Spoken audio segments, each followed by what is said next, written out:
This is WFYI News Now. It's August 26th, and I'm Abriana Herron.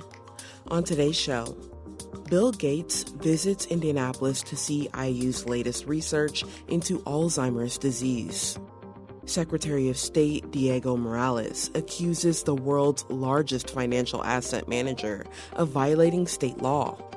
And a legislative task force begins its work exploring artificial intelligence. It is wonderful, and it is scary. Those stories are coming up, but first, the Indianapolis Airport Authority has experienced continued growth in recent years, including at the East Side Indianapolis Regional Airport. Officials say they must look into the future to prevent limitations in its ability to grow. As the airport has undergone transformations, so has the surrounding area. From what had previously been farmland, now is surrounded by industrial developments and residential homes. Drew Jennikin with the Indianapolis Airport Authority says a new master plan looks toward potential needs for the airport 20 years from now, including land acquisition. The plan will need approval by the Federal Aviation Administration. When the FAA approves it, they also help us protect the airspace, which ensures that things such as wind farms, cell phone towers, things of that nature are not located in a way that inhibit our ability to have safe aviation activity. The plan also reviews sustainability measures the airport has taken and plans to do. Bill Gates, the billionaire co-founder of Microsoft, visited the labs of the IU School of Medicine last week to learn about the school's research into Alzheimer's disease. WFYI's Ben Thorpe has more. Alzheimer's is a fatal brain disease that progressively deteriorates memory, language, and thinking. Gates and representatives from his charitable foundation attended this week's visit, and Gates has previously made commitments to supporting Alzheimer's research in the past. Jay Hess is the dean of the IU School of Medicine. He says he's hopeful the visit could help accelerate their work. That's why we're excited.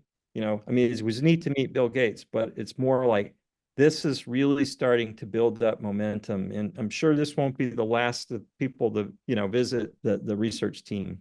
Across the country, the Alzheimer's Association estimates some 7 million people suffer from the disease, with that number expected to grow to 13 million by 2050.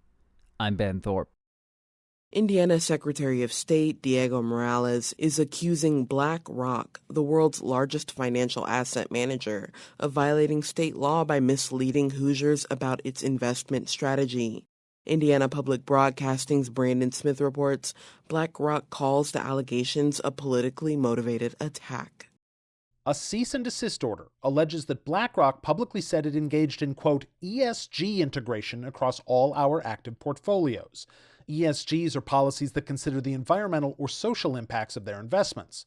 The order goes on to allege that BlackRock's own reports later contradicted that statement, which Morales says violates Indiana law.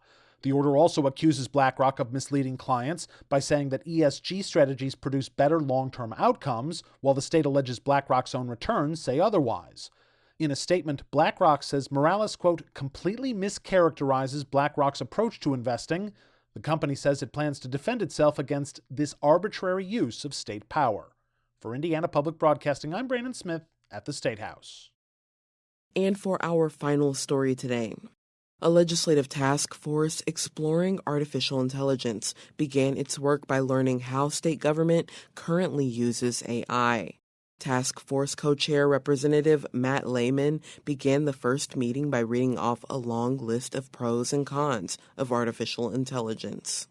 Now, for the sake of full disclosure, yesterday I went on to ChatGPT and I asked this question. I said, I want to know the pros and cons of AI for a presentation to legislative leaders. And in 22 seconds, that's what printed out.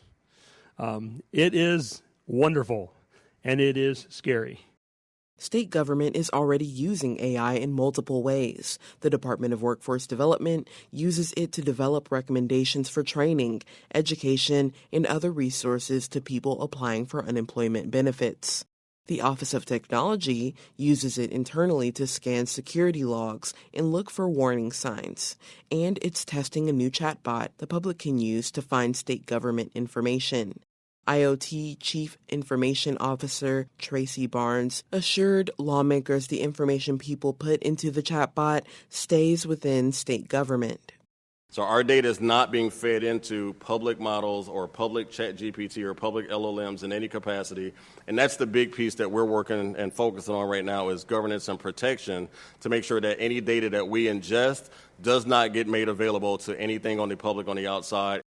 Lawmakers will continue to explore other AI issues, including whether to put any guardrails into state law and the cost of AI to state government. That's all for today's episode of WFYI News Now. Our podcast is produced by Drew Daudelin, with support from the news team at WFYI and public media journalists across the state. Our news director is Sarah Neal-Estes. Kendall Antron produced our music, and I'm your host, Abriana Herron. If you liked today's episode, remember to subscribe and share, and follow WFYI on Instagram, Facebook, and YouTube to check in on our newsroom throughout the day. Thanks for listening. We'll be back tomorrow.